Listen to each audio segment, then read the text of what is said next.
ามแลตะเวนแดงลับดงตึกสูงใจลอยอยู่ในเมืองกรุงไปถึงทิวทุ่งท้องนาคือทอดแม่พ่อสำบายบ่น้อยามลูกจากมาฝาเฮือนแอมตองมุงยาหลับตา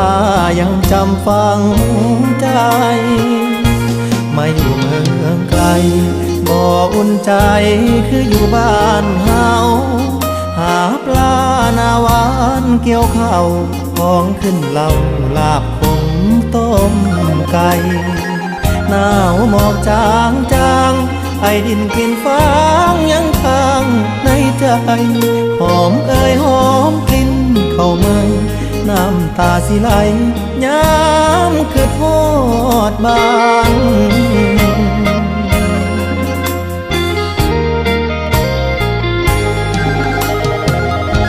คือทอดเพื่อนสานป่านนี้เป็นจังใดน้อ